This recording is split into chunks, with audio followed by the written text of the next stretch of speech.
There is a play that every offensive coordinator in the NFL has called at some point in their career where they hand the football to their running back, but their offensive line fires off the ball together in perfect synchronization, and the defense, despite knowing exactly what is coming, simply cannot stop it.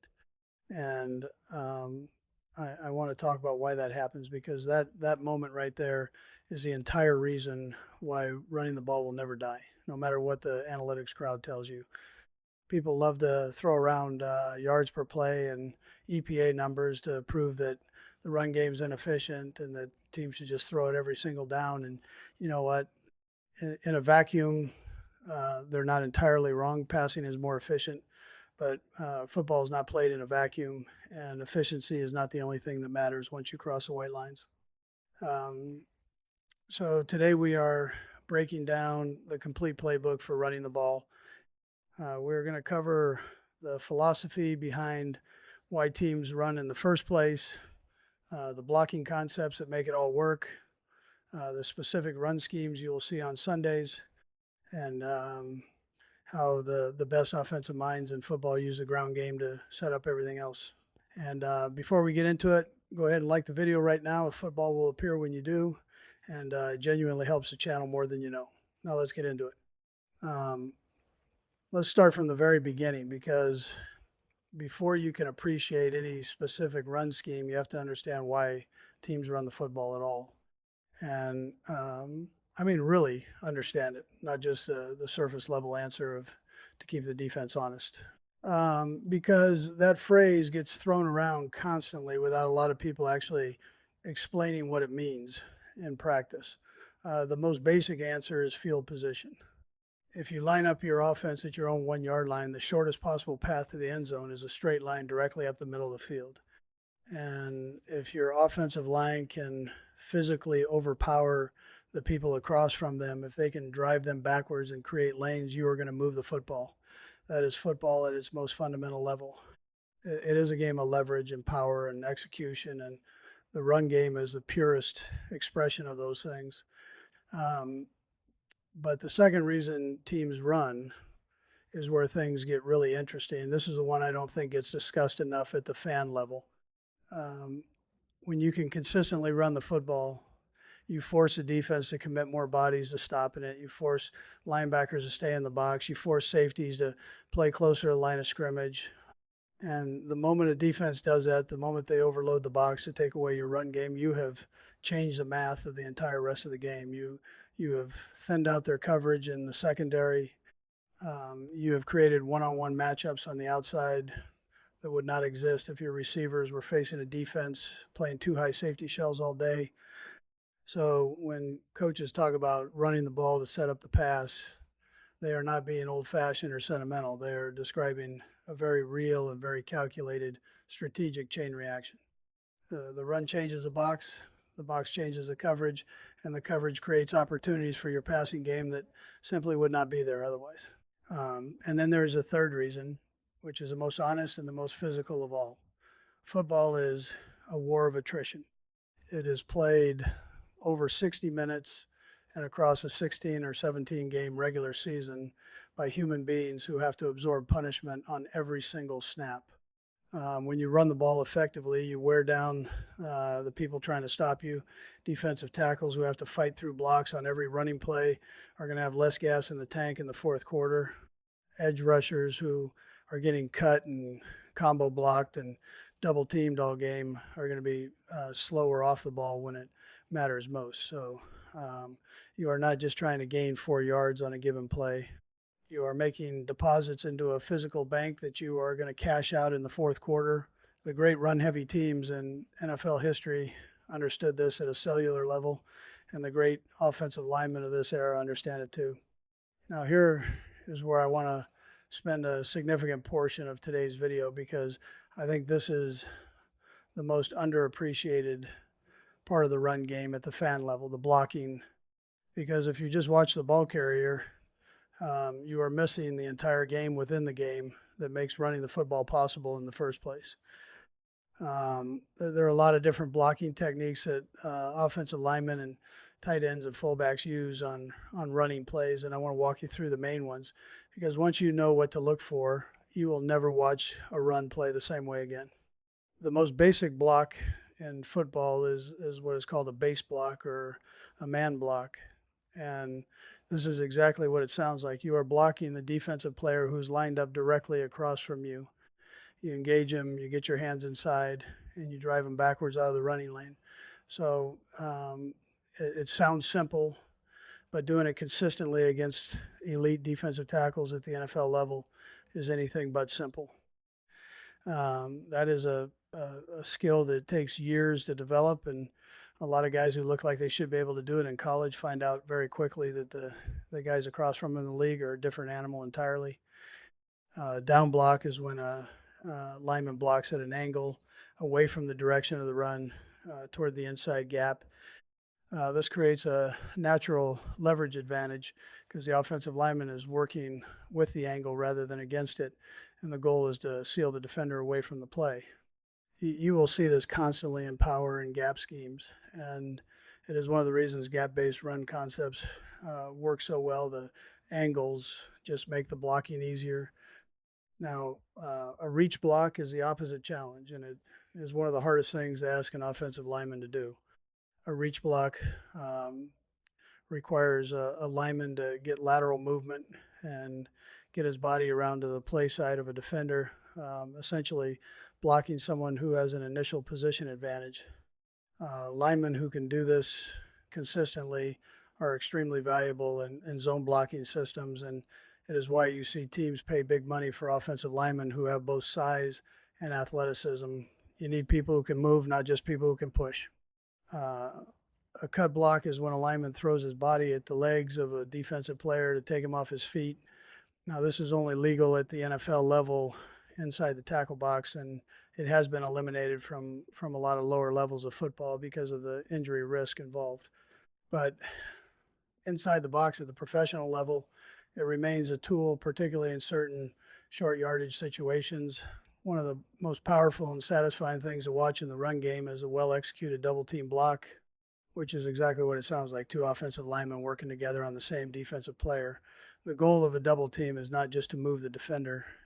The goal is to blow him completely off the line of scrimmage, to cave him into the backfield and create a running lane that the ball carrier can hit with full speed. And in the best cases, one of those two blockers will peel off the double team at the point of contact and climb to the second level to handle the linebacker. That combination block is one of the signature moves of gap-based running concepts, and when it works the way it is designed to work, it is almost impossible to stop. And you have the pull, which is when a lineman, usually a guard, but sometimes a tackle or even a center, leaves a spot at the snap and runs laterally behind the line of scrimmage to lead block at a different gap. Pulling guards are one of the signature elements of power-based run schemes, and finding linemen who are athletic enough to pull effectively while also being big enough to win in the trenches is one of the perennial challenges for NFL offensive line coaches. When you watch a power run develop and you see the backside guard come flying around the edge to kick out a linebacker and create a crease for the ball carrier, that is the pull working exactly as designed. A trap block is a clever variation on the pull concept, and it plays on the aggression of defensive linemen. In a trap block, one offensive lineman will appear to leave a gap unblocked, and a penetrating defensive lineman will naturally try to shoot through that gap because it looks like a free path to the ball carrier. But it is a setup. A second lineman is pulling from the other side specifically to meet that over-aggressive defender with a clean block as he crosses into the interior. Done correctly, the defender who thought he had a free run actually takes one of the hardest hits on the field that day, and a running lane opens up behind him. And I want to make sure we talk about the kick-out block because it is central to how edge-based runs are designed. The kick-out is a block specifically aimed at the edge defender, the player whose job is to set the outside perimeter and keep the run from getting to the corner. A kick-out block physically takes that defender and pushes him toward the sideline, creating a lane inside of him for the running back to follow. This can be done by pulling linemen, by a fullback, or sometimes by the play side tackle. when a fullback kicks out the edge defender and a guard is pulling through the hole and the back is hitting the crease at full speed, that is a power run working at its very best. Okay, so now that we understand the building blocks of blocking, let's talk about the actual run schemes themselves. And there are really two fundamental families of run concepts in football: gap schemes and zone schemes. Everything you see in the NFL on running plays belongs to one of these two families, and understanding the difference between them is a key to reading the run game at a much deeper level. Gap schemes are about assignment blocking. In a gap concept, each offensive lineman has a specific player he's responsible for blocking. A goal is to use combinations of down blocks, pullers, and kickouts to create a predetermined running lane at a specific gap. The ball carrier knows where the hole is supposed to be before the snap. He is running to a design point and the defense. The most famous gap scheme in football is power. Power has been in the playbook of virtually every NFL team at some point in the last 70 years, and for good reason. When it works, it is devastating. In a power run, the play side of the offensive line works to create as many down blocks as possible, pushing defenders away from the running lane. The backside guard pulls around and becomes a lead blocker in the hole. A fullback or tight end handles a kick out on the edge, and the backside tackle hinges to protect the gap left by the pulling guard. If every block is executed, the ball carrier has a clear lane, a pulling guard leading the way, and significant momentum going forward. There is a reason coaches have been running power since before most of us were born. It works. The counter concept is power's best friend and its most effective companion. And understanding their relationship is one of the keys to understanding why the best offensive coordinators of football alternate between them. Counter looks like power. It has pulling linemen. It has down blocks. It has a designed hole, but it adds an element of misdirection to confuse the defense. Before the ball carrier hits a design gap, the quarterback's footwork and the running back's initial step go the opposite direction. The defense reads those keys and starts flowing that way. Then the back cuts back against the grain and follows his pullers through the gap on the other side. It is setting up the power play and then running counter and then hitting power. That makes both plays harder to defend than either one would be on its own. The ISO, or isolation run, is the simplest gap concept. Each offensive lineman is assigned a specific player to block at the point of attack. They fire off the ball and drive their man out of the gap. A fullback leads through the hole and isolates the Mike linebacker, the middle linebacker, for a one-on-one collision, and the ball carrier follows a fullback through the gap.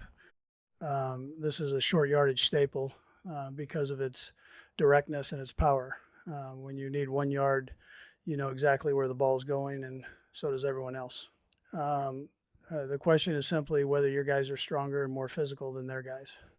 Now let's talk about zone schemes, because this is the other half of the run game universe, and it works from entirely different principles. In zone blocking, offensive linemen are not assigned specific players.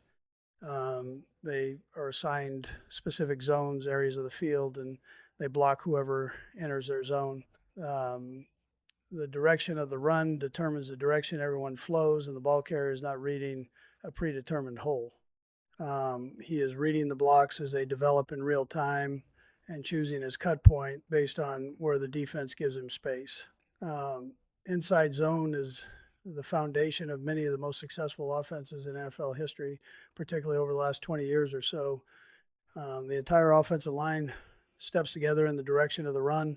If a lineman has a defender in his zone, he engages him and tries to drive him. If he does not have a defender immediately in his zone, he climbs to the second level and finds a linebacker to block. The ball carrier takes a snap, reads the defensive tackle on the play side, and makes his cut off that read. If the play side gap is open, he presses it. If it closes, he bounces to the backside cutback lane. The beauty of inside zone is that it never gives the defense a clean look. The running back is always making a real-time decision, which means the defense is always one step behind because they have to wait to see where the cut is going. Outside zone is the same concept applied wider. The entire line flows in one direction, but now the ball carrier is trying to get to the edge. He wants to outrun the defense to the perimeter and turn the corner. The blocking is about sealing defenders to the inside and creating a lane at the outside of the formation. But here is where the beauty of the scheme shows itself. If the edge is not there, if the defense has gotten outside fast enough to close the perimeter, the ball carrier cuts back inside against the grain of the blocking and finds a cutback lane that the defense left undefended, because everybody was chasing him to the edge. Great outside zone runners are not just fast. They are patient, and they have the vision to hold their course long enough to make the defense commit before they cut. And I want to mention the draw play here because it is one of the most underrated tools in the modern run game. A draw looks like a passing play. The quarterback sets up in the pocket. The offensive lineman initially drop back in pass protection, and the defense reacts to what looks like a drop back pass situation. Then the quarterback hands off to the running back, and the linemen who were in pass protection set their blocks, and the back hits the crease with defenders already out of position because they were rushing upfield expecting pass. The draw is particularly devastating against aggressive, fast twitch defensive lines that love to pin their ears back and get after the quarterback. It punishes the very aggression that makes those players good at their jobs.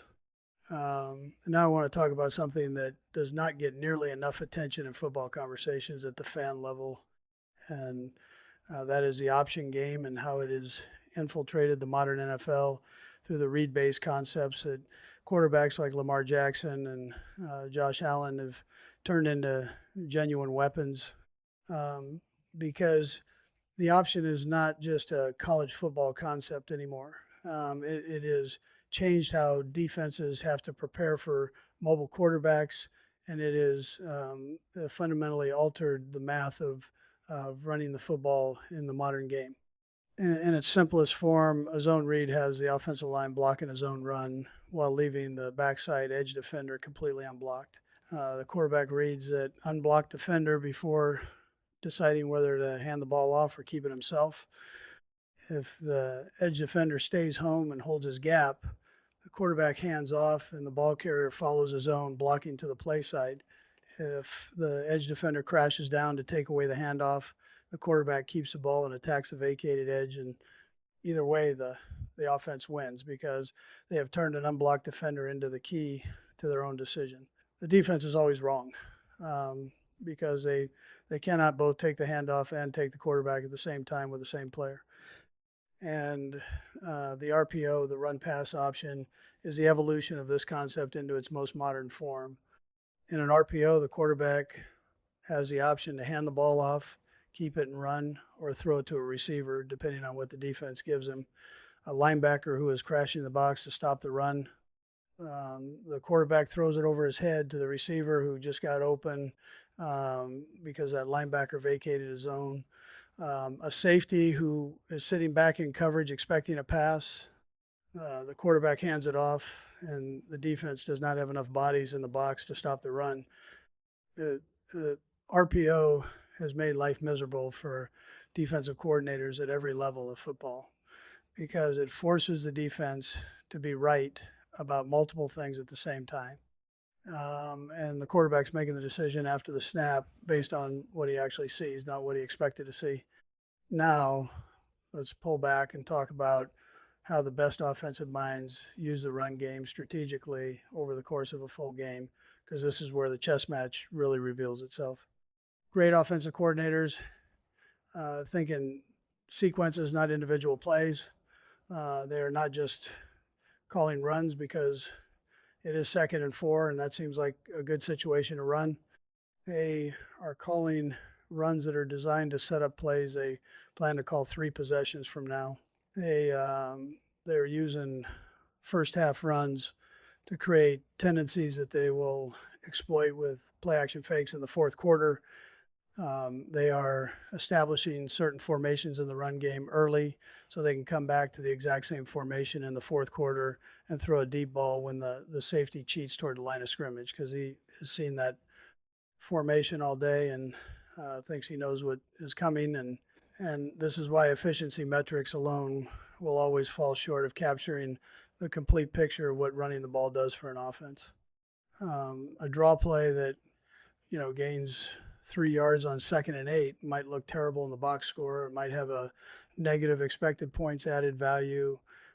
But if that 3-yard draw was the play that made the safety take one step toward the line of scrimmage on the next third down play, and that step opened up a 15-yard crossing route that converted a 3rd and 8, then the draw play was instrumental in that third down conversion.